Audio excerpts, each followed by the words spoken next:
Hello, and welcome to the British Academy. We're gathered virtually here today for this second session of our Purpose Summit, brought together by our Future of the Corporation programme. I'm Hitan Shah, Chief Executive of the British Academy. And at the British Academy, we mobilise the humanities and social sciences to understand the world and shape a brighter future. And that's what we've been doing through the Future of the Corporation programme and at the summit which you're attending today. I'm really delighted to have such a fantastic group of speakers and experts who will be reflecting on the topic about the role of policy in supporting business skills and partnerships for purpose. Let me just take a moment to say that the Future of the Corporation programme wouldn't have been possible without the generous support of our principal and associate supporters, as well as our corporate partners. So thank you to all of them. Now, without further ado, I'm going to hand over to your chair for this event, Julie Pybus. Julie is a freelance writer, editor and global editor of Pioneers Post, an independent news network for global impact community, and she works across social enterprises, charities, governments and private companies. Julie, please take over. Good afternoon. Thank you, Hitan. And welcome everyone to this third session in the Future of the Corporation Summit, which will focus upon the role of stakeholders in driving forward purposeful business. I'm really pleased to have been invited to chair this conversation because purposeful business is a theme that is fundamental to what I focus upon as a journalist, particularly in my role as global editor of Pioneers Post, which is the independent news network for the global impact community. And we cover social enterprise, impact investing and purpose-led businesses all over the world. Every day we talk to and tell the stories of people who know that you can run a profitable business at the same time as tackling social and environmental challenges. In recent months, for example, I've written about how IKEA brings social enterprises into its supply chains so it can provide ethically produced goods to its customers. I've reported on how the City of Amsterdam and the country of Scotland are reassessing how they measure the success of their economies, factoring in not only economic growth, but also concepts such as their citizens' well-being.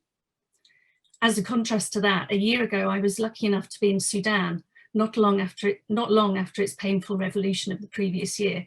And we were talking to young entrepreneurs about their ambitions to develop businesses that would help rebuild a new Sudan.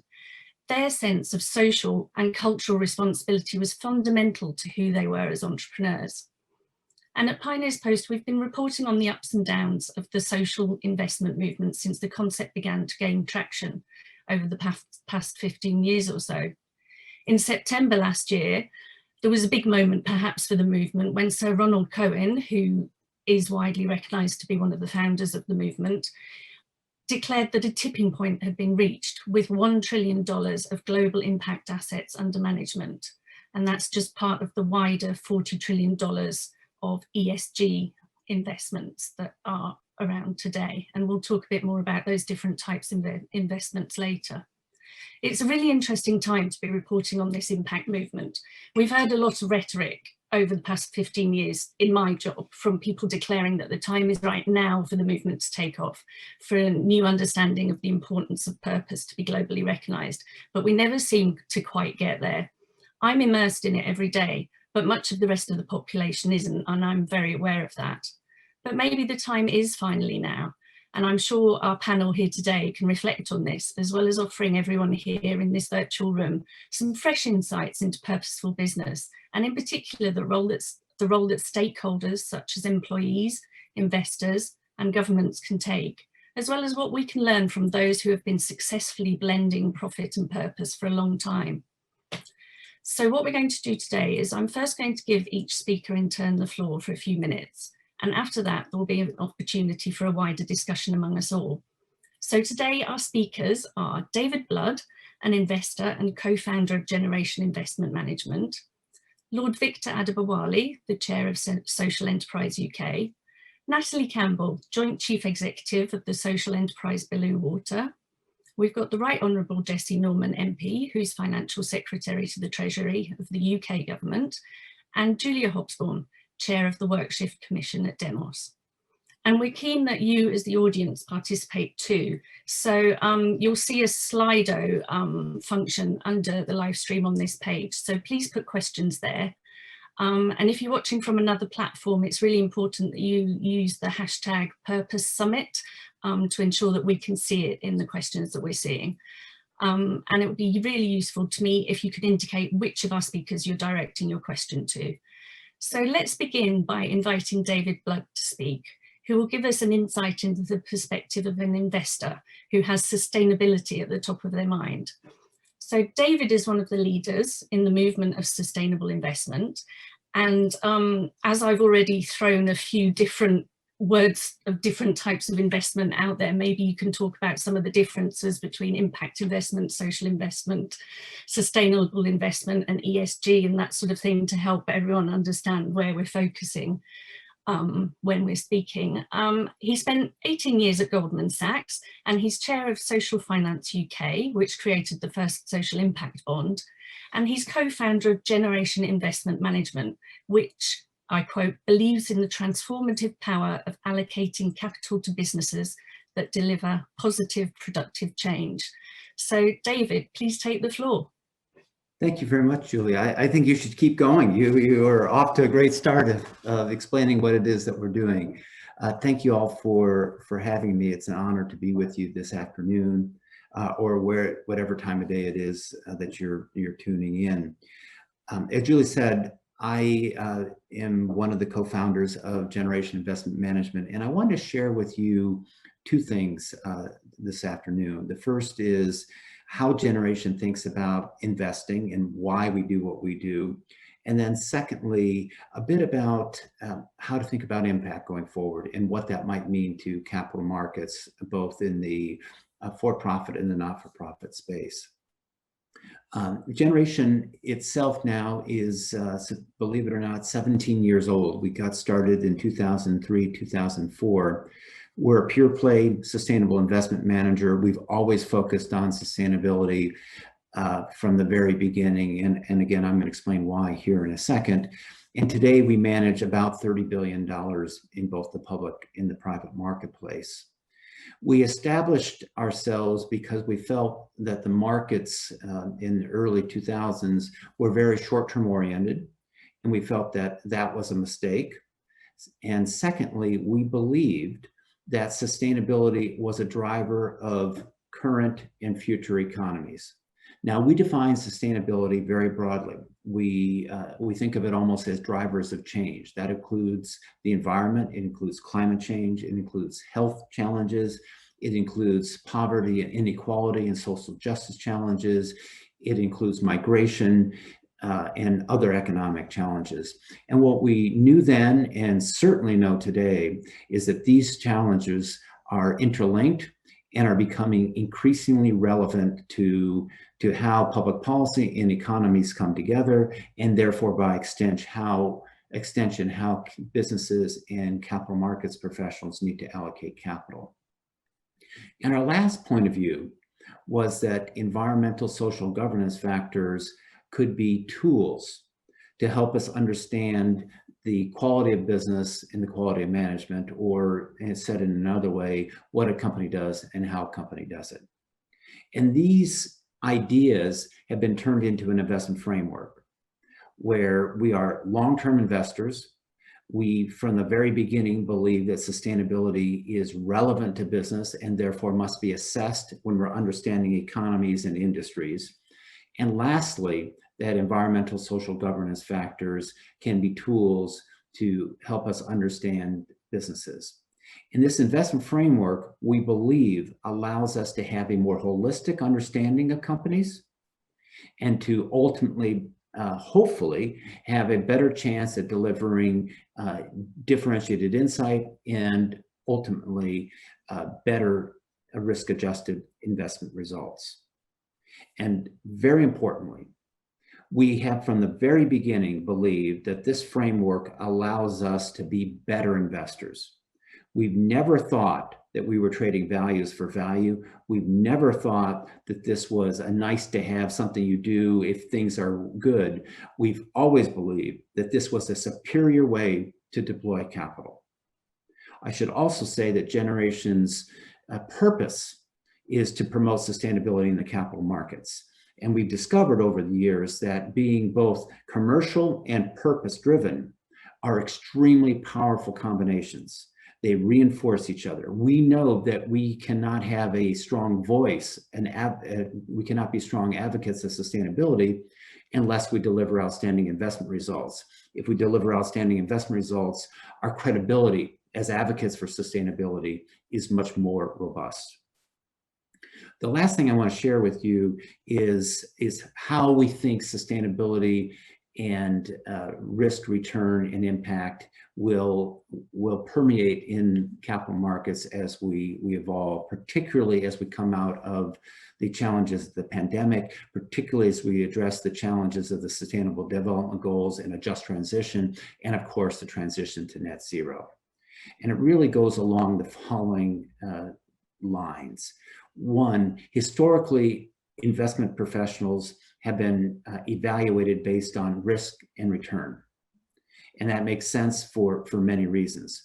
But we are certain that going forward, that we will be evaluated on a third dimension, impact.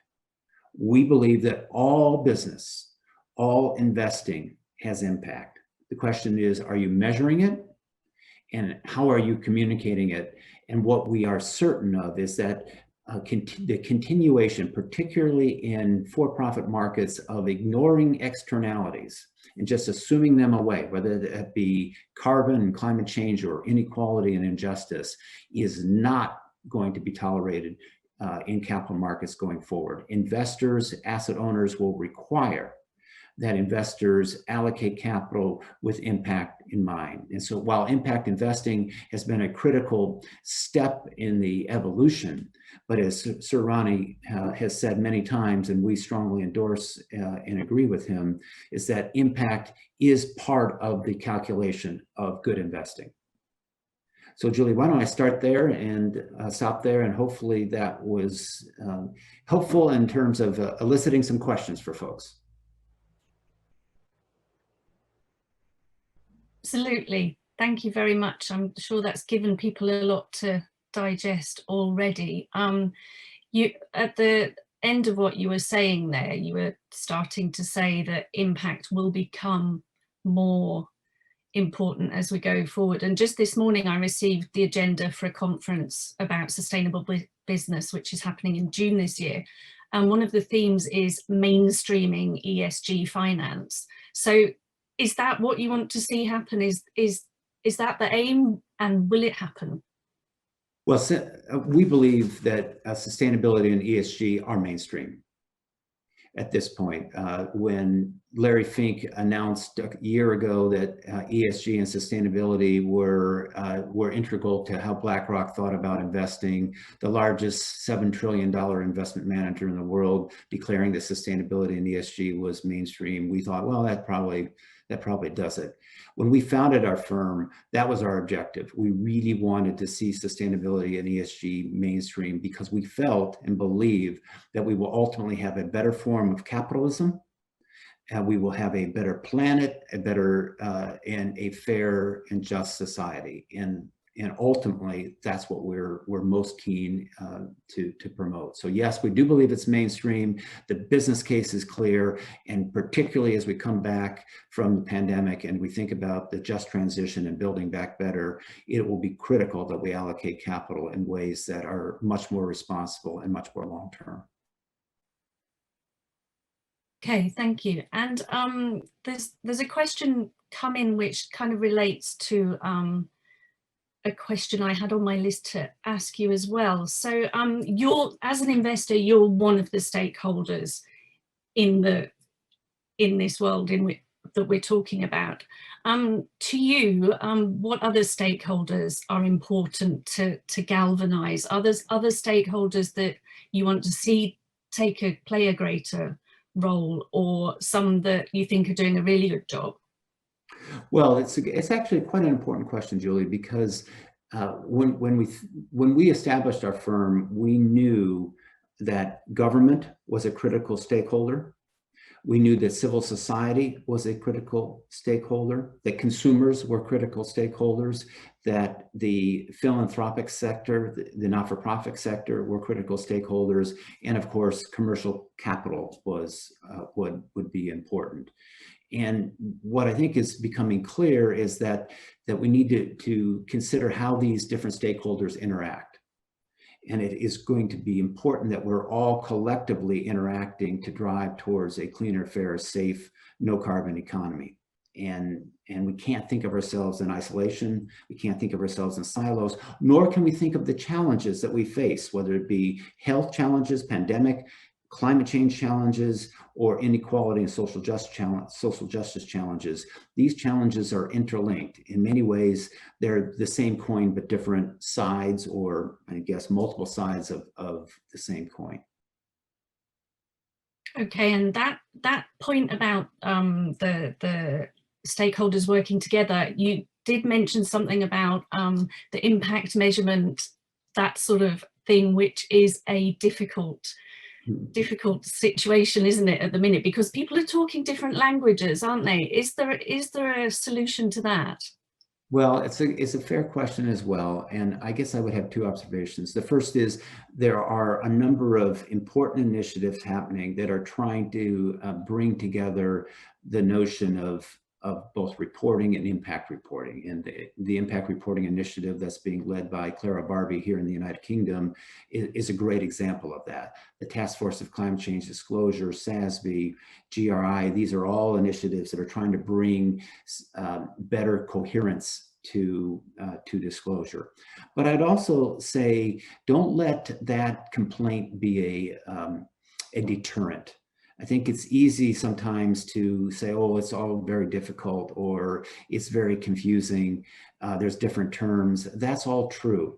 But the imperative of understanding that we have a very short period of time, 5 to 10 years, to address the challenges of net zero and to address the challenges of a just transition.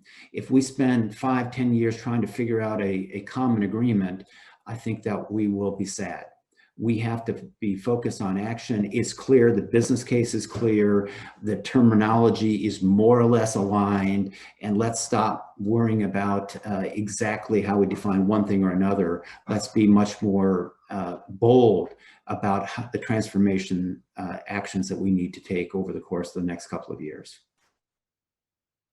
Okay, thank you. That's a powerful call to action for us all. Let's move on, thank you, David, to our next speaker, who is Lord Victor Adebowale, and he holds many prestigious roles, but importantly for this conversation, he's the chair of Social Enterprise UK, which represents the social enterprise movement in the UK.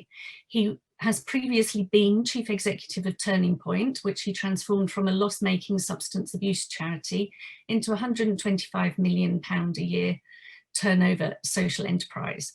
He was appointed one of the government's social enterprise ambassadors in 2007 when the government was keen on promoting that particular concept, and he's currently also non-executive director of the cooperative group.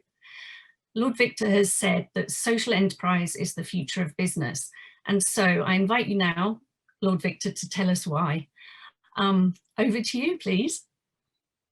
Thank you very much. It's an honour to be in such a august company. My remarks are really kind of, I always feel this sense of urgency whenever I'm asked to speak about this issue, because I think it is now a true fact that the world is standing on a burning platform, literally in some places. We have to do things differently, and I don't think we're adopting our economy fast enough to deliver the change that we need to see. You take climate change, for example, and if you look at the international panel on climate change, they say that we need UK businesses to be cutting their emissions by around 4% a year. And according to the latest BEIS statistics, the pace of reduction is 3%. And that pace of reduction has actually been slowing, halving from 4.2 between 2005 2010 to around 2% from 2011 to 2018. So we've got challenges. And those challenges aren't just about the environment, they're also about poverty, inequity, and inequality. And the COVID pandemic has brought home the need for greater action. And if you look at poverty rates in the UK, they've kind of flatlined since 2000, with around 1 in 5 people living in poverty, according to the Joseph Rowntree Foundation. And this poverty creates health inequities and health inequalities, which have left, in my view, the UK more exposed to things like COVID-19. Tackling poverty is just as important as deploying the vaccine. It seems to me that we really need to use the Prime Minister's phrase, build back better. I don't think we have any choice, but to truly build back better, we need to build back differently. And this must be led by businesses, because it's businesses which shape the majority of our economy, and as a consequence, our material existence. And there's no road to building back better that doesn't involve business reform. Not only will this reform help us build back better, it will help us build back faster, helping the UK compete on the world stage. Purposeful business has a critical role to play, but whilst we have seen ever more large companies and multinationals embrace purpose, we need to cascade this through our whole economy. Now, half of all business output takes place through small and medium enterprises. For every large business which embraces purpose, we need 760 small and medium-sized enterprises to embrace social and environmental change as well. This is the scale of the challenge, and I passionately believe that we need more social enterprises to bridge that gap, both by growing new social enterprises and converting existing businesses to become social enterprises. The good news is that new social enterprises are coming to existence twice as fast as the rest of the business population. Slowly, purposeful social businesses models are becoming mainstream. We now have 100,000 such businesses in the UK, but we need more if we're going to build back better. And these businesses are growing faster, creating jobs. For every 1 job created in the mainstream business environment, 4.5 jobs are created in the social enterprise world. So we're growing fast, employing more people, upskilling more workers, and innovating more than our competitors. And at Social Enterprise UK, we have practical insight into some of the problems in running a highly successful social enterprise. We look at our Buy Social programme. 24 large businesses have spent 92 million with social enterprises over 4 years, rising every year to 96 million 96 million in 2019, including companies like Belu Water, who I'm pleased to see are on this panel today. The challenge is demand from companies is outstripping supply. Purposeful businesses need to have a social supply chain as part of their structure. And this means we need more social enterprises to provide more products, services, and more impact. And I think there is a risk that in not growing the social enterprise sector and diversifying supply chains fast enough, we see the notion of purposeful business kind of giving up on their work. We've seen from some of our previous partners that unless businesses can get quick wins, they get disillusioned and the opportunity for change is lost, and we cannot afford to lose this opportunity. On finance, of course, we've heard from David Blood, the world is moving more towards the focus on social environment responsible businesses. I'm told there's around 1 trillion ESG governed funds now, and it's growing faster than other forms of investment. But again, supply of capital is outstripping demand. If the UK wants to retain global leadership for foreign direct investment, it needs to embrace social enterprise and purposeful businesses, which will unlock this wave of new investment. It seems to me that government should work to increase the supply of social businesses so that we can create purposeful supply chains. And this requires reform to the tax system to make it easier to invest in and run a social enterprise. Reform to procurement to weight more heavily social impact and use public investments to stimulate the growth of this sector. We also need to use company law to push businesses in the right direction.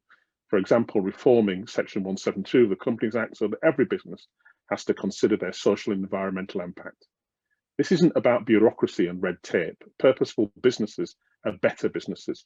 All the evidence shows this. Countries which see a competitive advantage in purpose will win the economic race of the 21st century. Rishi Sunak has said that he wants to create a Big Bang 2 in the wake of Brexit.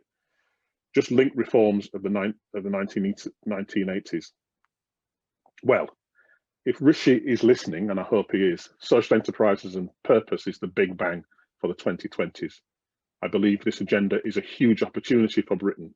We led the Industrial Revolution, not just through our inventiveness, but because we have the business structures to exploit new technology we created the limited liability company, and this was just as important as the invention of the steam engine. Britain has a chance to lead the world again in tackling climate change, fighting COVID, and tackling inequality and inequity.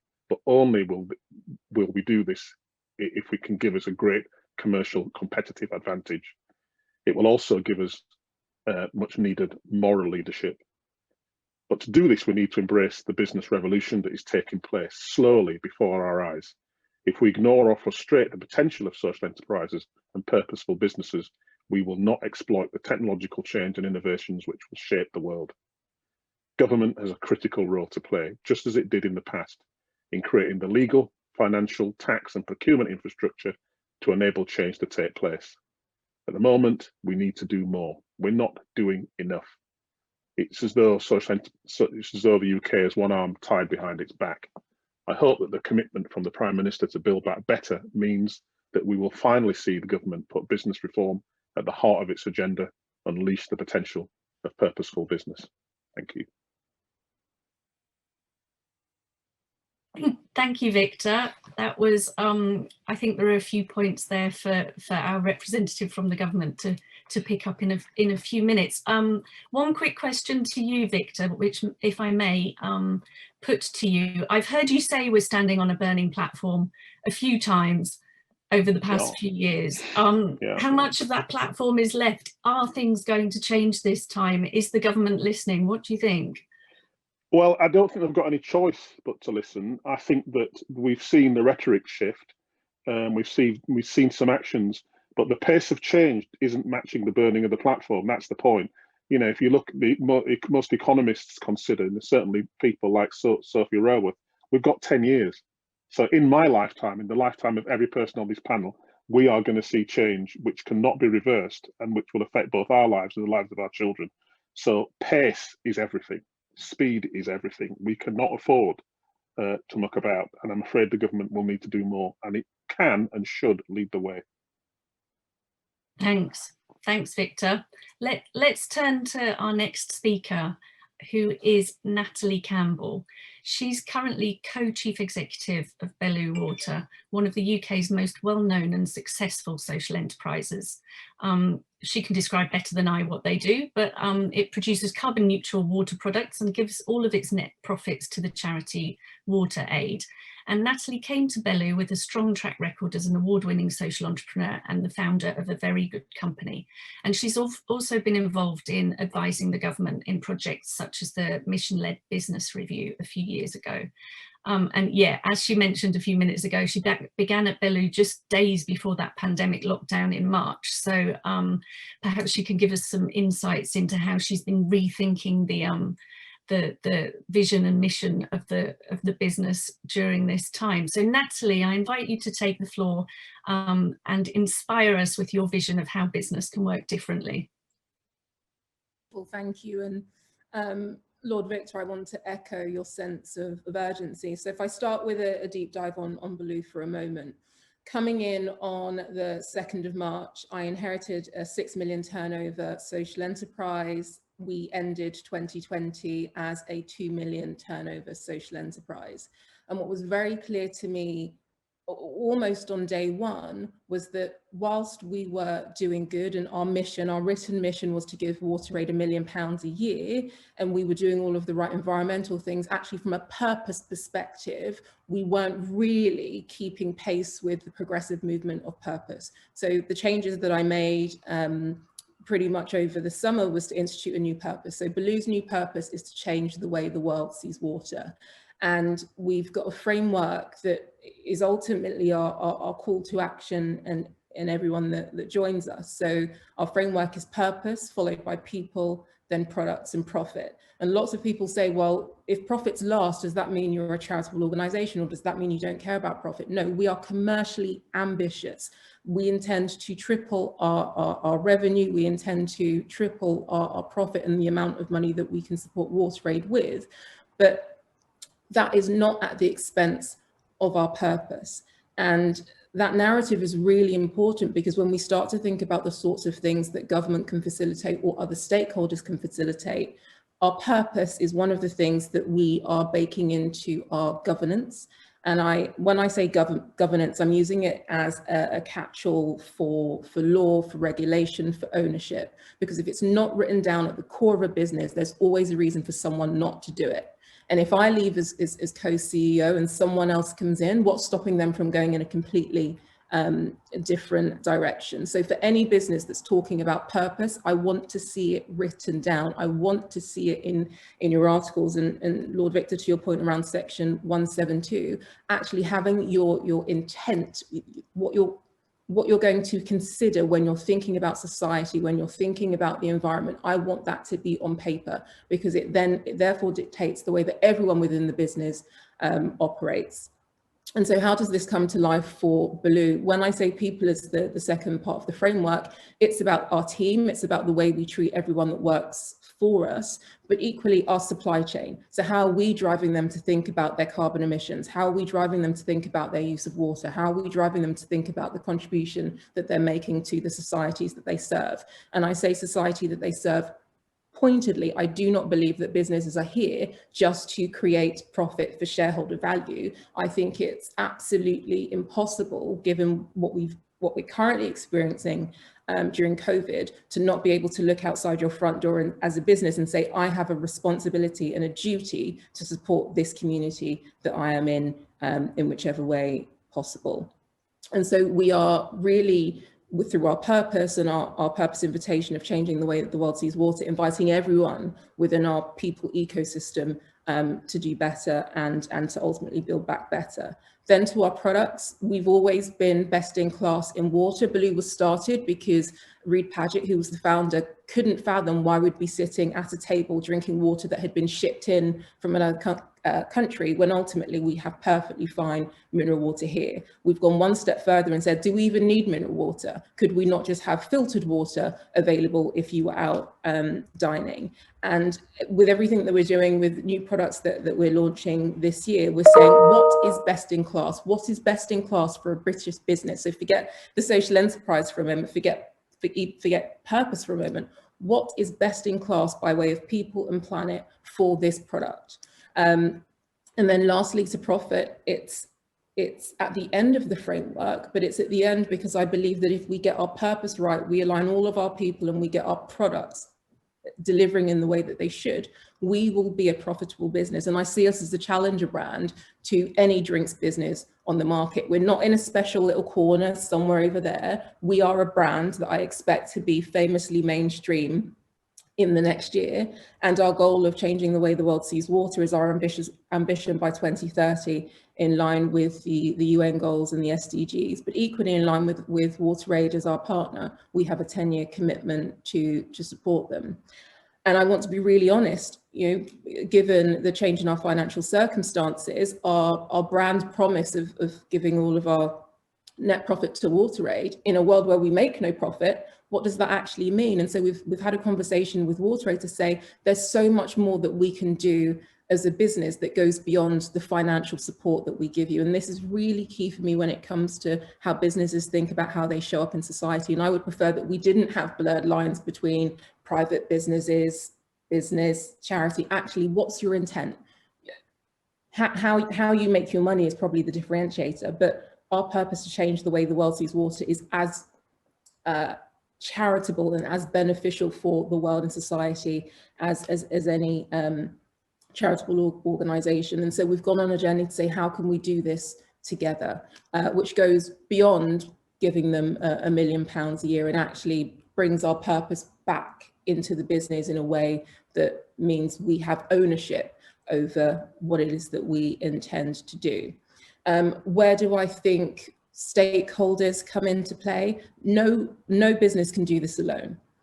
Small businesses really need to rally together to understand how to deliver operational efficiencies that will enable them to really be net zero and not get caught up in the smoke and mirrors of what we think net zero means or what net zero is. We need small businesses to rally together to understand how to bring in investment, to how to bring in capital to enable them to grow without the constraints of thinking that they have to perform in a certain way for shareholders, that means there are trade-offs when it comes to the purpose that they have outlined, or the way that they want to see the world. And I equally think that in small businesses at the moment, there's a prioritization, which means there's a trade-off. So if a business is thinking about net zero, it comes at the expense of thinking about justice, equity, diversity, and inclusion, or it comes at the expense of being able to really deep dive and serve your local communities. No, as a small business, you can do all of it. And so for me at Belu, that is what we are aiming to do. We're showing that it can be done. It is totally possible. Some people say, this is totally, you know, this is too ambitious. Is it possible to do all of this and be a commercial business? Yes. No one ever says to someone that's creating widgets in a factory somewhere, that's a bit ambitious, that you want to be a global brand selling, you know, widgets everywhere. We can do it, but we will always be honest with the challenges we face in being a business that's doing things differently and doing things in a progressive way, where maybe there is no pathway, where maybe it doesn't actually make sense to people. And the reality is that when we get there, in 10 years' time, it won't be us. We won't be alone. I know that the next generation of entrepreneurs that are coming through, the millennials, they're thinking about business with purpose from day one. I think some people use the language born good. It's just the way that they think. And so we need to make sure that when they're at, and this is a point for other stakeholders, specifically looking at government, but also the legal community, how can we make it easy for purpose to be the default operation? And this was one of the things that we discussed during the mission-led business review was, you know, what would change if actually the default was you are a purposeful business that was here to do more than deliver shareholder value? How would businesses and the way that businesses operate be different if that was the default? And I think we need to encourage more of those conversations on top of where we've got to with disclosures and ESGs, so that in 10 years' time, we don't need to have this conversation, because what we're all striving for actually is best in class in purpose, is best in class in changing the way that businesses show up in society, and that any business that isn't operating in that way isn't a business that a consumer chooses to buy from because it's so abhorrent to them that they would do anything other than good, for want of a better word. And as a really small example before I wrap up of a change that I made, which might seem odd to people, I came into Belu as the CEO, and I made my COO the co-CEO. Why did I do that? It's because I believe in women sitting at the top table making decisions. I believe that you have to walk the walk, and I believe you have to do things that go against the grain to really drive growth in a business. And no one person can ultimately, given our ambition, no one person can do it here, can do it all over the world. And so I'm sharing the opportunity to get Belu to where we want to be with someone that is totally capable. And once my board sort of realized that I wasn't totally crazy, you know, they saw the value of having two CEOs leading the charge and ultimately delivering our purpose of changing the way the world sees water. Thank you, Natalie. That's a really great insight into what you've been doing over the past few months. We've got a question come in from the audience for you, which I'll put to you. And it fits in with what you're saying about your ambitions to become a brand to compete with. And I think you've said somewhere else, to compete with brands such as Pepsi. How can we help consumers understand which companies have real purpose and those who are just purpose washing or greenwashing or that sort of thing? So how can you differentiate yourself in that marketplace? So I think there are a great framework. So becoming a social enterprise is a really obvious and brilliant framework for saying we operate in a different way. I think the B Corp movement is a really great way of going through a robust certification process that teaches you how to be better and operate for benefit. But I do think there is a role for government to play in supporting behavior change in the way that they do through the nudge unit. I think there's a role for bigger business actually to get on board so that consumers don't have to dance around. Is this product good? Is it not good? you shouldn't have supply chains that are doing harm to children. You should not have supply chains that have people working in slave labor conditions. It should just not be possible. You shouldn't have huge amounts of waste operating through the business. It shouldn't be possible. And so my hope is actually consumers don't have to do the dance and don't have to contend with, is this purpose washing? Because the default and the bare minimum increases significantly. Thank you. I'm smiling because there's a couple of comments coming in saying what an inspirational speaker you are. So you've impressed the audience out there. Thank you for that. Let's turn now to thank you, Natalie. Let's turn now to the government, and we're delighted to have with us the Financial Secretary to the Treasury, Jesse Norman. He's been the Member of Parliament for Hereford and South Herefordshire since 2010. In his current ministerial role, which he has held since May 2019, he is responsible for, among many other things, tax policy and HM revenue and customs. And he comes to us today, I think, with great knowledge of and understanding of what many people in the impact movement are aiming to achieve, having been a key thinker in a previous Conservative government's push towards compassionate conservatism, and the big society. So, Minister, please take the floor and give us some insights into whether the UK government believes that purposeful business is the way forward, and if so, how you will support it as we build back better. Well, thank you very much indeed for that kind introduction, and I must say I completely share the views of your watchers. I thought that last talk from Natalie in particular, I think all the talks were wonderful, but I thought the last one from Natalie very wonderful. So thank you so much for that. I'm sorry to disappoint you, Chair, but I'm not going to be speaking on behalf of the government. I accepted this invitation to speak as someone who's been an academic, as someone who's worked in finance, as someone who's an MP, and as someone who's written about these issues. And I'm going to be doing that. And I hope that's actually helpful, because it allows me to say things that I wouldn't be saying if I was speaking as a minister. So let me start, if I may, actually with a slightly more general philosophical point, which is just goes to the point of the activity we are all speaking to, which is the future of the corporation. And I suppose anchor that in the work of one of my great heroes. I wrote a book about him called Adam Smith. So Adam Smith says that, of course, it's completely wrong to think about markets and market activity independently of norms, human norms and human values. These are both forms of human exchange, one of goods and services, another of esteem or regard.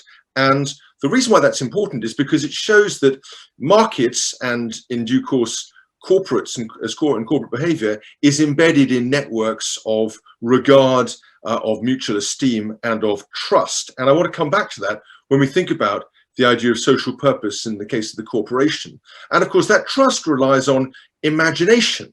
We can't think about exchanging a good or our esteem unless we know what would be of value to the other person, that we can put ourselves in their shoes and ask ourselves what they would think of the value of exchanging something with us. Imagination, a moral imagination, is a precursor to all exchange. So that's why whenever people think we're in these kind of worlds of desiccated economic atomism and markets, actually we're not. We're in a world of trust, we're in a world of regard, and we're in a world of norms.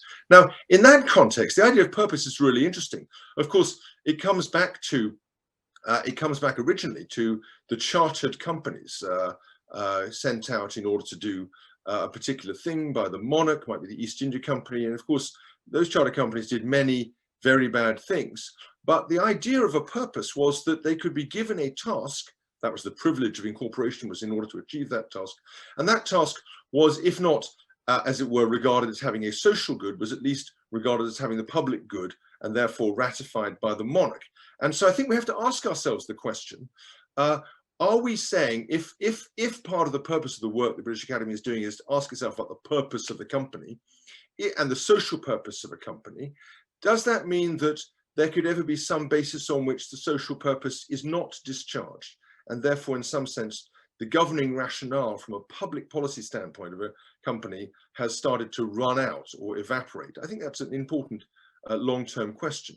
I think it's important when we think about companies not just to lump them all in the same box and pretend they're all the same. Of course, we've heard about the difference between social enterprises. I myself think the challenge for the future is to have all enterprises thinking like social enterprises, all enterprises thinking with that wider sense of public good, rather than, as it were, a category called social enterprise. And I've run social enterprises in the past. My father set up the Roundhouse, so I've got a bit of a feel. I was on the board of it for many years. I've got a bit of a feel for those. I also think we need to distinguish between finance and corporations. We're really thinking about the future of the corporation here. That's a distinct thing. Banks, financial markets, financial institutions have very different norms and a very different culture. That's a separate set of questions, in many ways much more problematic, I think, than the social purpose of the company. But that's not really the topic at interest, and it doesn't help to run banks and companies together, except to say that they should all have some sense of social purpose for the reasons that David has described. I think we need to draw a distinction between the American conception of a shareholder and the British conception of a shareholder. In Britain, in the Companies Act, the shareholder is the person entitled to the ultimate residual benefits of the corporation. That is not the same thing as saying that the company must be run in the interest of the shareholders. The idea that the company must be run in the interest of the shareholders is an idea that's achieved most traction in America. You may recall the famous line, "The business of America is business," or "the social function of companies is to earn profits." I think a line of Milton Friedman's. We've never really had that view in this country, and therefore we have a culture and a basis on which to graft a richer and more interesting conception of social purpose and social good. Can I go back to something Natalie said, which I think is absolutely essential, which is the importance of authenticity.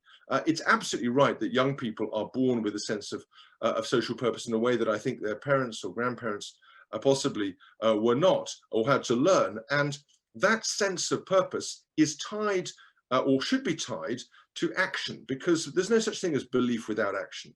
And all too often one does find people saying, well, I believe something. You say, well, what are you prepared to give up to achieve it? And it turns out they're not prepared to give up anything to achieve it. They don't regard it as having any actions. They just, as it were, want to parade their virtues rather than actually changing their lives or other people's lives. And often that goes with a habit of preaching, whereas in many ways, historically, the people we've most regarded have not been people preaching, but people who actually act in their own regard and allow their example to inspire other people. Let me just say a couple of things from outside about the way in which government has been working. This is not speaking as a minister, because government's acutely aware of the point about externalities that David mentioned, so that externalities, costs that are imposed on other people, perhaps without realizing it, or that have negative impacts, most famously, most well known, of course, in the environment.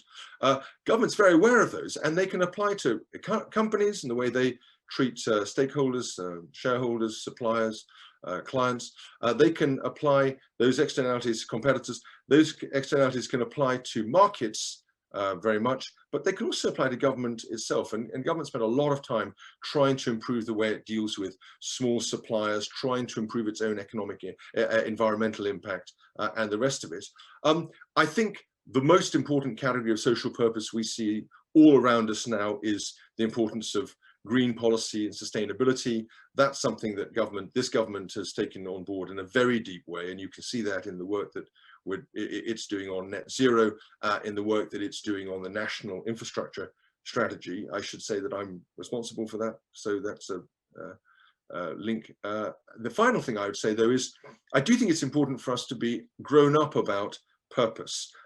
Large organizations, governments have multiple purposes. The idea that you can just say there's just one purpose, if that purpose isn't the ultimately general one of trying to act for the benefit of society as a whole, both and society to come, the future generations, if we're not taking it at that level of generality, all governments have got different and multiple purposes, and many companies have different and multiple purposes.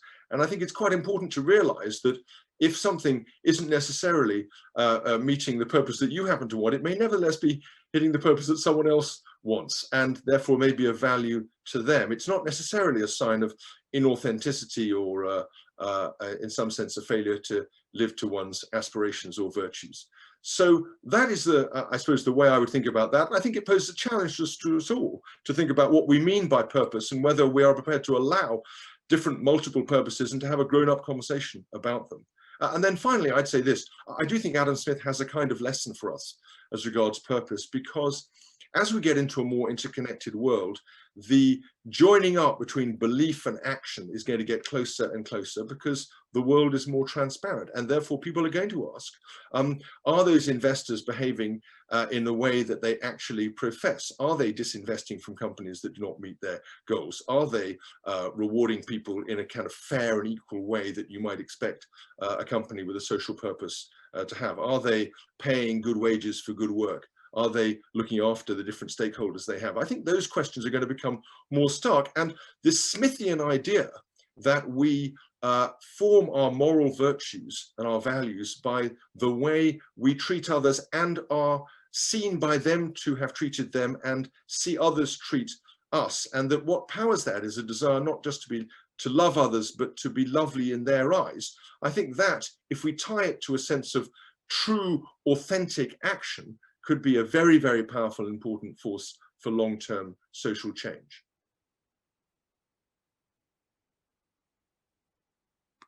Thank you for that, Minister. There's lots of things to think about in what you've said there, and lots of different subtleties of the way we think about things. But if I may, Victor had some really strong points requesting that the government took action. And even if you're not speaking on behalf of the government right now, but do you think perhaps philosophically that the government should take that kind of role of changing law and making the ecosystem or the environment more favourable towards encouraging businesses to work in a purposeful way? Well, as Victor will know, the government's done a tremendous amount to support social enterprises in many different ways. And of course, it's always possible for any organisation, as circumstances and change, to do more. And it may well be true that there are specific areas in which the government can do more. And I've no doubt Victor will be a very active and energetic force for change in pressing those points. I think the point I would make is the slightly wider point, which is that if government needs to do more is the answer, then we've really asked the wrong question. We're thinking about the future of the corporation. What is the long-term way we can build social purpose and build better behavior, better conduct, and action that respects the values we all admire? How can we build those into corporate behavior? If we do that, it's a force so much larger than government that I think it puts it into the shade. That's not to say government can't do more. In many ways, I'm sure it can and will. It is to say, let's keep our eyes on the prize, which is making all corporations and ideally banks and financial institutions into really effective organizations with a social purpose. Thank you. Let's move on to our next speaker. Thank you, Minister, for those thoughts. Our next speaker is Julia Hobsbawm, and she's enormously well known for her work as PR, entrepreneur, writer and thought leader. And she's currently chair of the Workshift Commission at Demos, where she's examining the future of work, seeking, as she's put it, alternatives to toxic, unproductive workplaces and working practices. So Julia, over to you. Please explain to us the importance of workers and the work that you've been doing recently. Thank you very much. Well, it's wonderful to come at the end. So I've heard some extremely provocative and useful contributions, and it's very nice to follow not so much a politician, but in this context a philosopher, because I think what we're discussing when we think about purpose and the future of the corporation is a moral philosophy. And my objective is to grasp the nettle in this extraordinary moment, to find a shard of light in a very dark time. And I suppose I would say that I come from a perspective of a pessimistic optimist. So let me just give you the pessimism first around work and the workplace and why the future of the corporation is needed. The pessimism is that work hasn't really been working for a very long time. If you take two measurements alone, one of them is productivity, globally stagnant. endemically stagnant in the UK. And the second is stress, also epidemic levels around the world, and particularly so in the UK. I think the latest health and safety executive numbers are something like 17.9 million days a year lost to stress. And what is one of the causes of stress at work? Bad management, toxic workplaces, not in fact having meaning to what you're doing and being poorly managed. The other pessimistic observation about the world of work, which I don't think has been mentioned, is of course around the lack of diversity. That all the network science shows quite clearly that diversity of thought, of background, of perspective has an enormously important impact in outcomes. But we know, don't we, especially from this summer, how undiverse the workplace is, especially at senior levels, especially in terms of the pipeline. So for me, the purpose conversation has got to redress those very considerable imbalances. And I suppose that's where the optimist in me comes through, because what I think the pandemic has done is crystallize opinion that has been shifting. You know, you're 3 years old, the purpose of the corporation. Last year, the 200 largest corporations in the world, some of them signed that accord in August around a more purposeful society. That momentum has been building. Generation Z has been entering and building careers within the workforce, and they are setting the agenda. And so change is actually here. What's happened is that the pandemic has catapulted these shifts that have been grumbling and rumbling like volcanoes out into the open. And so this is a time, as has been said by many of the speakers today, for action. This is about action.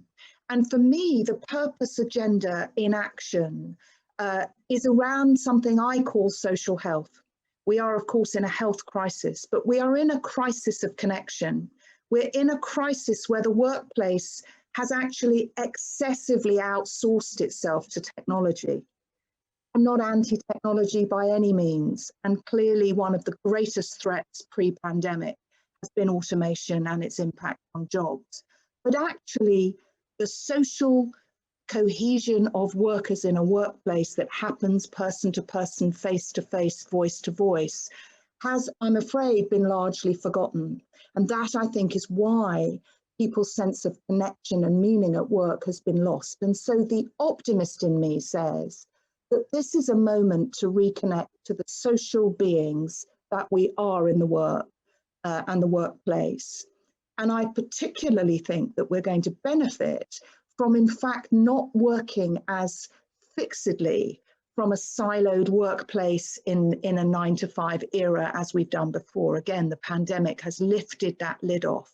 And so we can focus on productivity, engagement, creativity, and meaning. We can have those philosophical conversations in the workplace, and we can focus not on the machine and the automation, but on the people that actually make workplaces work. And the pandemic has really focused our minds on this. Even on Zoom, we can find intimacy and connection. We don't have to be in expensive offices with presenteeism in order to find meaning and purpose. And so I, for one, feel optimistic. I think that we need to frame our actions less around where we work and when we work. We could revisit, for example, the famous Kellogg experiment of 1929 and moving to a 30-hour week and to shift work and flexibility and all the things that we've slightly forgotten in our haste for presenteeism. And instead, we can focus on what Generation Z wants, which is meaning, and what workers who work productively want, which is meaning. And so to conclude, I think that we're actually at a moment of alignment that we haven't seen really in the world of work for well over 50 years. And to use old speak, it is the moment when the worker and the boss is interested in the same thing. And that same thing is actually survival. We are in a health crisis. We are in a social health crisis. But for the first time since I've been thinking about this subject, which is for over 10 years, since the Sen, Fitoussi, Stieglitz Beyond GDP paper was first published, I think the tectonic plates are actually shifting. And again, the final operative word in all of this is action. And so I'm pro-purpose, and ultimately I'm an optimist in a pretty pessimistic landscape. Thank you, Julia. Really interesting things to think about there. You spoke a couple of times about Generation Z, and people earlier have mentioned millennials, and a drive from younger people towards wanting work with meaning, to wanting a different kind of career to ones their grandparents might have had. So what is the role of employees, of workers, or maybe even volunteers in pushing forward this purpose agenda for the companies they choose to work for the companies they are working for? Do they need to, for example, unionize? Is it about how they're making their choices? How does that actually form a change? Well, I think Gen Z has become a demographic along with our generation, oldies like me, which is Gen Mobile. So the biggest shift is in fact to a worker that wants to be connected to technology, but also to networks, again, to Jessie's point. The networks, the social networks of people is what matters most. And I think you do raise an interesting point about what a kind of new industrialized settlement is going to look like. And I think the work of people like Hilary Cosham is very, very interesting in this regard. And Azim Azhar wrote an interesting piece in The Economist recently that the settlement, if you like, between the rights of workers and how they work productively in the workplace is not, in fact, much aligned to a purpose agenda, not least because time frame and timeline is totally, in my view, out of whack with what people want. We now live a life of blend between the personal and the professional. We did it even before the pandemic. You know, I'm not in my pajama bottoms, but I could be, and you wouldn't know, because the pandemic has forced us to live our interior lives and our exterior lives in much greater proximity. And that is the future.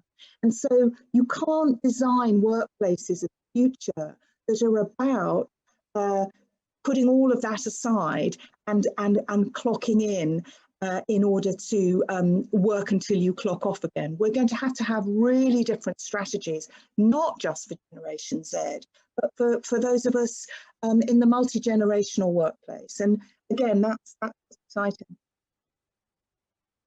Thank you.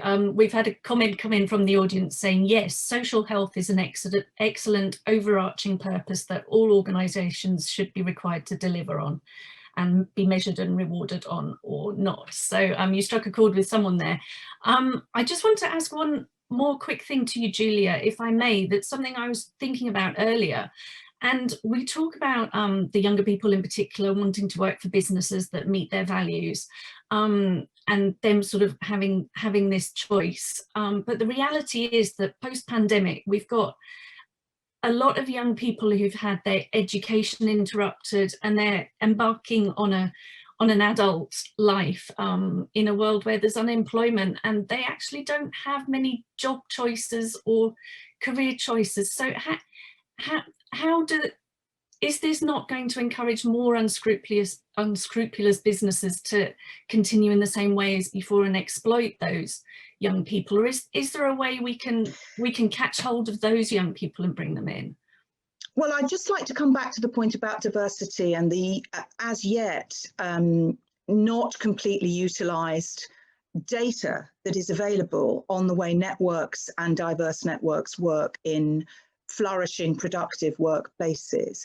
A great place to work, there's a very interesting exercise going on in Ireland about this at the moment, a great place to work is more productive, makes more money, has more output. And so the purpose agenda that I think Colin Mayer and his colleagues here at the British Academy have already understood is that a purposeful organisation does better. I think the challenge, if I may say so, for government is that it's structured still very much in silos. So when it comes to regulation, when it comes to actually coming up with policies that reflect this new shift in what the new generation wants and the old generation wants, it's got a lot of catching up to do. And that, I think, is going to be the challenge, is how do we put into practice in a regulatory way the Workshift, as we've been calling it at Demos, which is going to be considerable. But I mean, the final point I'd make is I don't distinguish between what the younger generation wants and the older generation wants.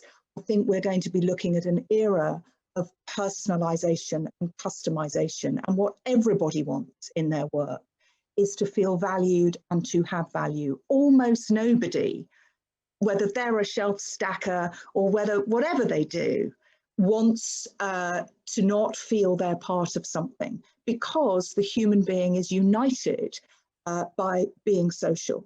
And if we can get our heads around that, instead of coming off with these little silos, you know, Gen Z and Gen Y, we're not that different. It's all about, to quote Mr. Biden, unity. It's about unity. Thank you. Okay, we've got some time now for a discussion amongst all the panel members, bringing in some questions from the audience, which have been coming in on the Slido. So thank you everyone for submitting so many interesting and eclectic questions. So yeah, we're all on screen there now. So I'm going to start with the most popular question on the app. I'll read it out. I'm not sure who to direct it to, so maybe one of you might like to volunteer to answer it. It's from Jonathan Tame, and he says, are there sources of moral authority that could be drawn upon to help convince a lot more people to change their priorities and so reach a tipping point for change in going towards purposeful business, I presume? Is there somebody who'd like to take on that question, which the audience believes is an important one? I'm going to just jump in very quickly here and say the source of moral authority is ourselves. You know, there's also a question, there's questions about, you know, working for companies like Boohoo and others. You cannot look to others to dictate how we interact with businesses that choose to operate outside of the framework of purpose. We cannot wait for someone else to say, this is what good looks like. If you cannot create the framework for yourself and make the decision as an individual, then we'll always be waiting for someone else. And so what I would say is there is no one person that can do it.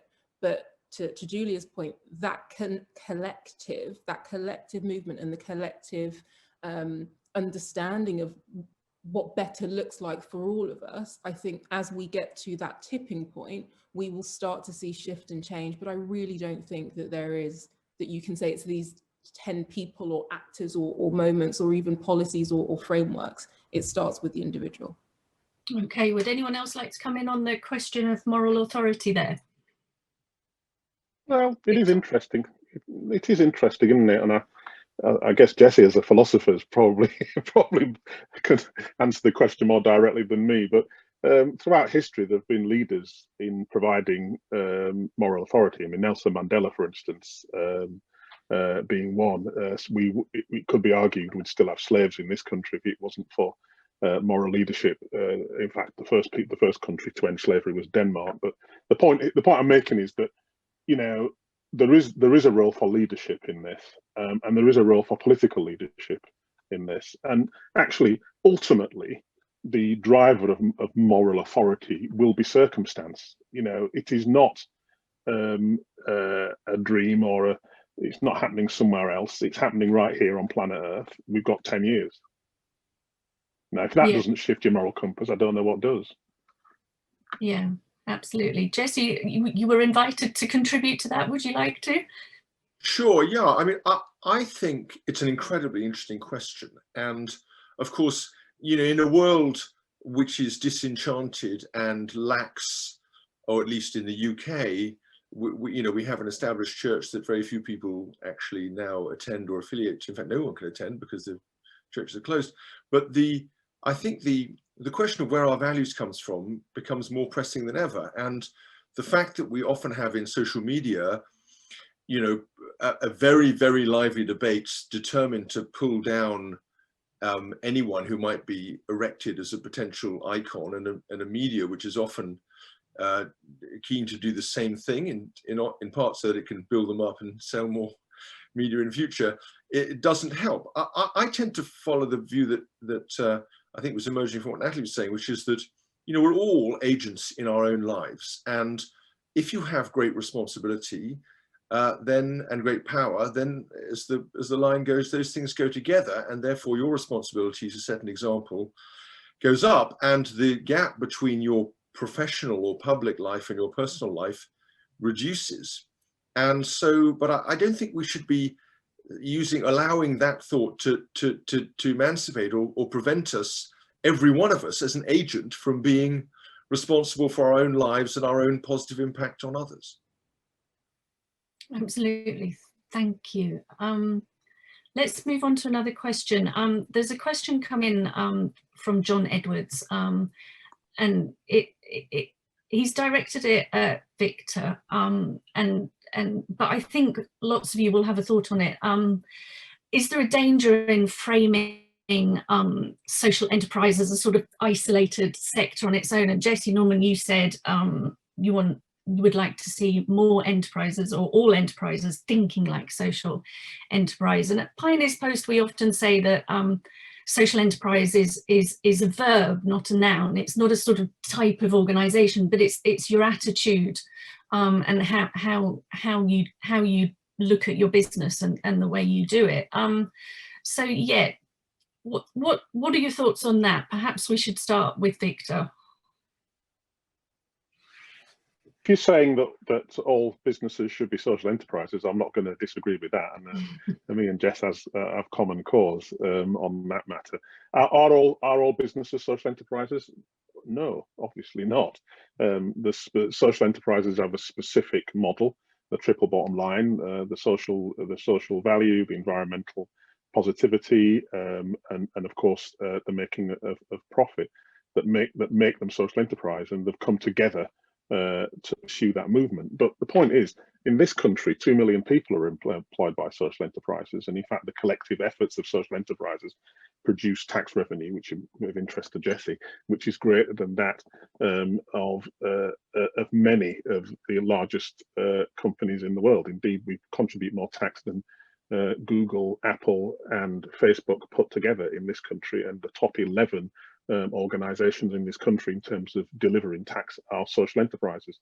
So, you know, I say these things about social enterprises not because I'm the chair, you know, that's, of course, I'm expected to do that, but the facts support me. You know, these are economic facts, and they are commercial organizations. They are businesses like no others. So if you've got a business model that is driving in the direction that we all want to go in, towards purpose, towards balance, towards future survival, and it's growing and it's supporting the economy, it seems to me to be a no-brainer not to support it.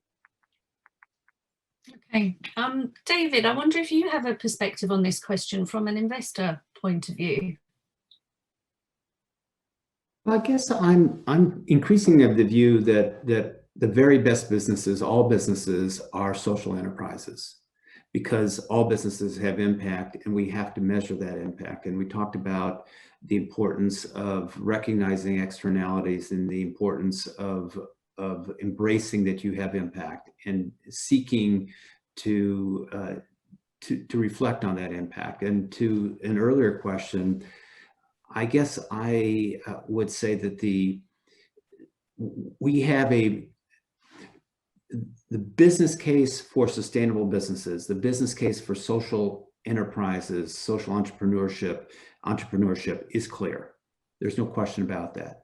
But I would also say that we do right now, at this point in time, have a moral obligation to act. We as business professionals, as capital markets professionals, we have no other choice ethically but to, in fact, allocate capital to adjust or address the challenges of a net zero transition and a just transition, as well as human health. There is no moral choice. We must do it. Yeah, Okay. Sorry, Natalie, carry on. Really quick point. As we're talking, it seems to me that, you know, part of what we need to work through here, and I say sort of the broader we, is that there's a philosophical view of how you come to purpose as a corporation. I'm someone that believes in individual agency, and so my worldview and the way that I lead Belu, the way that I sit around a boardroom table, is shaped via that lens. We've then got ethics, and then we've got people that really want the practical implementation. So what are we going to do? And then those that actually, you know, think the ecosystem, markets, government regulation are responsible. And until I think there's an element of reconciling that, our own worldviews potentially slow the pace of being able to make this the default or the norm for businesses all over the world. And I think this is slightly different, coming back to the Gen and the millennial. I say millennial because I'm in that camp. But you know, it blurs depending on what you grew up around and what you saw, and whether or not you grew up with the internet or not. And I think that part of the ongoing debate needs to be, let's do the philosophical bit and understand how people's worldview shapes how they come to this. And then let's look at the practical, what are the fundamental things that we can do, shift, shape, and you either sign up to it as a business, or you sign up to it as a government, or you don't, and then marry the two in the middle. And I mentioned nudge behavior before. I think nudge activity is the bit that sits in the middle, thinking about food labeling. When we pick up an item of food that has red across all of its salt, sugar, fat, you think twice. You might have the donut, but equally, hopefully you won't. It's the same if you picked up a product and actually it was red across its carbon certification, or it was red across, its disclosure on other things. You think twice about whether or not you buy that t-shirt or those shoes or whatever it is. So I think there's the bit that sits in the middle is then the individual's ability to choose. I buy it, I don't. And the implementation of creating the structure for them to be able to make that choice based on their own ability to come to that decision, if that makes sense. It does. Thank you very much, Natalie. Victor, did you want to say something there? Just wanted to come back very briefly, if I may. Look, we live in a world of and, not either or. It would be daft of me as the chair of social enterprise to argue that every business should be a social enterprise. What I would argue is that in a balanced economy, there should be a real balance between social enterprise and other forms of business. I do not think it's true that all businesses are social enterprises simply because they measure impact. And that is clearly the case, because some businesses measure very negative impact. And if that wasn't the case, we wouldn't be in the place we are. The arbiter, the real issue around choice, is circumstance and time. If you're in a burning house, you do not have the choice whether to stay and light another cigarette or a candle. You have to get out. And what I'm arguing is that right now, we are on a burning platform. Our choices are being restricted, and therefore we have to act. And that action is not just about individual choice, which I'm all in favor of. It's also about governments and in infrastructure and institutions, which is one of the reasons why we have fewer people smoking and therefore fewer people dying, and we spend less on the externalities of smoking in this country. It was both individual choice and institutional action. Okay, thank you very much. Right, we're drawing to the close of today, but before we finish, I'd like to invite each of our speakers to share with us any final reflections that you have. I'm going to give you about a minute each on what we've discussed today, but particularly maybe how you want to see things go forward. So what is the next step for us now? We're on that burning platform, so how do we save ourselves and move towards the place we want to be? So maybe let's start with Julia, if we may. Well, I'll give you my favourite joke, which is, how many Californian psychoanalysts does it take to change a light bulb? Could say, how many North London psychoanalysts? One, but the light bulb has to really want to change. So motivation and agency are key for me. I think we're at a moment where we all do want change. We don't want to go back to business as usual. I think that the purpose agenda had laid down roots before the pandemic, and I think the pandemic is an enormous fertilizer for the purpose agenda. My only word of caution is about the detail. It's about the micromanagement and implementation organisationally. It's about the simplifying of the complexity that strangles our structures like bindweed. So we need to keep an eye on the detail, the granular, without in any way shirking on the vaunting ambition of the grandiose view and the philosophy. And if we can hold in balance the granular and the grandiose around purpose, I think we'll be on the right road. Thank you, Julia. Let's move to David. What are your final thoughts and what's the next step? Well, I think Julia's points are terrific, and I guess I would just quickly add to say that I do think we're at we are on a burning platform, as we've all said. We need action for sure, but we're also at a once in a generation, once in every 100-year opportunity to act, and the urgency and the moral imperative to act is very clear. And I think purpose in mission has never been more powerful, and frankly, I believe it's a blessing to have that in one's arsenal. It will equip you well to lead in the changes that we have in front of us. Thank you, David. Jesse Norman, what are your thoughts, please? Well, I think it's been a very good conversation, and I would thoroughly support the point that this COVID pandemic moment is a moment in which we don't have any choice but to think very hard about what it is we want and what society and indeed government and our various companies or other organizations stand for. I think Victor was absolutely right to say that social enterprise is or I think to echo the point that you may have made, Julie, that social enterprise is a way of thinking. It's a verb rather than a thing as such, or as well as a particular kind of organization. And some of the greatest entrepreneurship I know exists in social enterprises because they don't have enormous surpluses and they have to make shift. And that's a fantastic thing. And that energy and that spirit of equality is something that I think all companies can benefit from.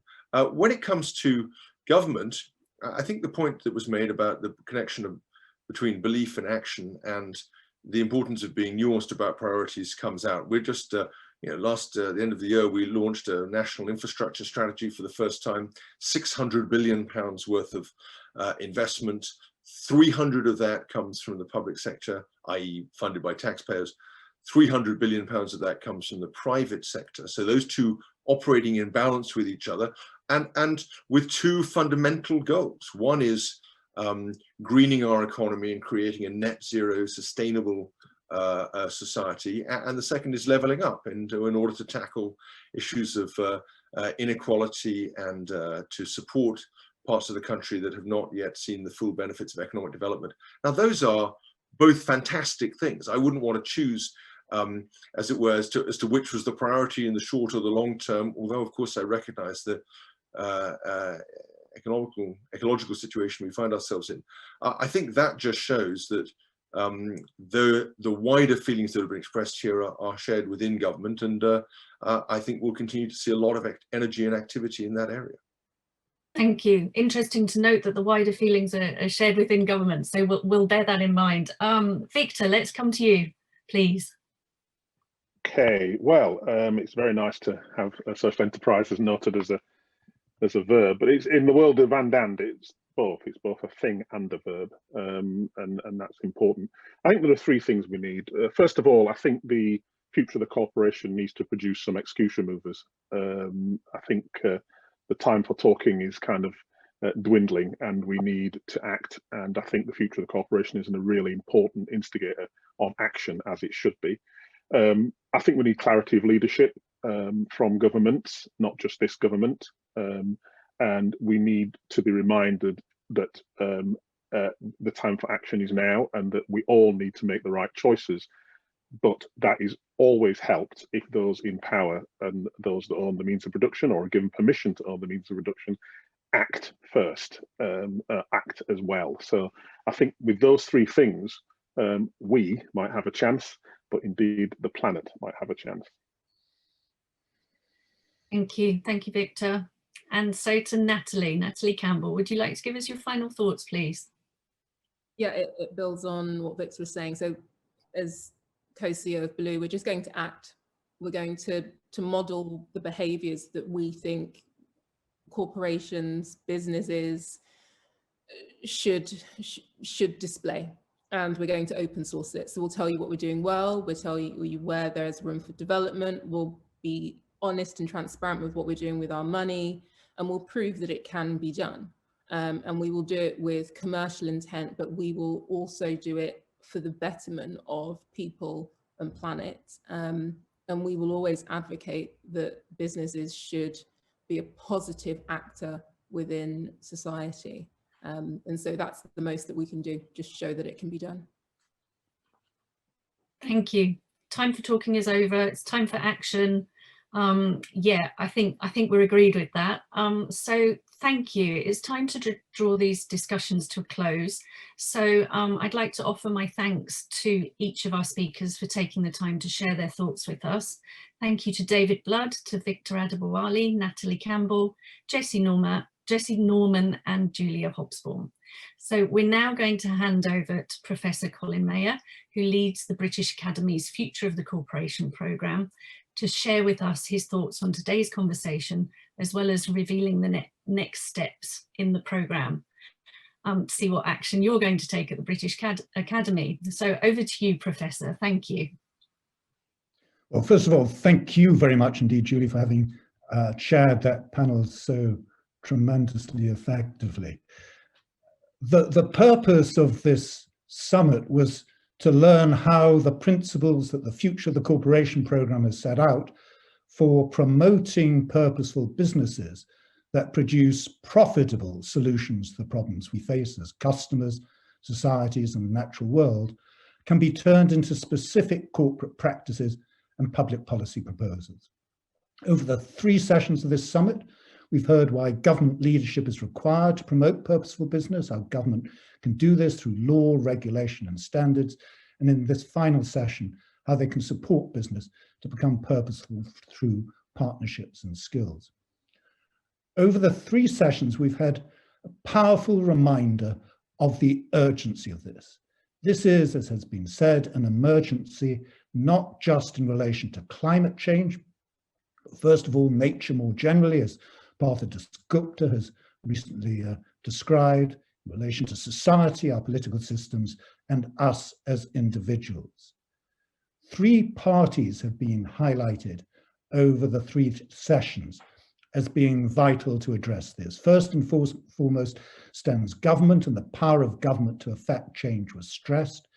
We need a partnership between government, business, and investors in delivering common purposes and solutions. This is particularly important in relation to developing and emerging markets, but increasingly important in developed economies as well. It was suggested in one session that governments might provide a minimum floor and take on more of the burden of corporate restructurings and layoffs. And in return, business needs to ensure that it pays its fair share of taxes. We need government to redefine not just corporate law around purpose, but law on financial institutions as well, to ensure that it performs the stewardship that is required of it. Regulation should make it harder for companies to do the wrong things. And the second area that was emphasized was investment. There needs to be a new language around investment, it was suggested in one panel, in which investment is about stewardship and stewardship is about corporate purpose. As David Blood said today, investments in institutions are now not just being evaluated on risk and returns, but also on a third factor, namely impact, and we need to be bold in promoting a just transition. There's no contradiction between societal benefits and long-term return to shareholders, but there's a need for long-term patient capital, particularly here in the UK. The third area was business itself. And it was emphasized that purposeful businesses are inherently better businesses. There should be better methods of measuring performance. Transparency needs to be supplemented by providing measures of sustainable performance with globally consistent disclosure and accounting standards. Business should go further than it has done to date in terms of setting out specifically what societal problems it is solving. Citing Adam Smith, we heard Jesse Norman today say that the corporation should reflect moral virtues of how we treat others. And there was general agreement on the panel that we should regard corporate purpose as essentially a moral obligation. As Natalie Campbell said today, business should incorporate its purpose in its articles of association and align its governance with delivery of its purpose so that it is best in class. We heard Victor Adebowale call for more social enterprises, and the panel argue that all businesses should be regarded in one respect as being social enterprises. But, and this was one point that was mentioned in another panel, we should not look to business to substitute for government or be an excuse for inaction by government. We should appreciate that shareholders are not the only residual claimants. So too are the employees. And the need for support of employees through corporate governance and law was one point that was recognized in an earlier panel. And as Julia Hobsbawm said today, we need to reconnect to the human being in the workplace. We should focus on the future of work as being not just about automation, but on the potential that automation offers for promoting relations between people, recognizing them as social beings wishing to value and be valued.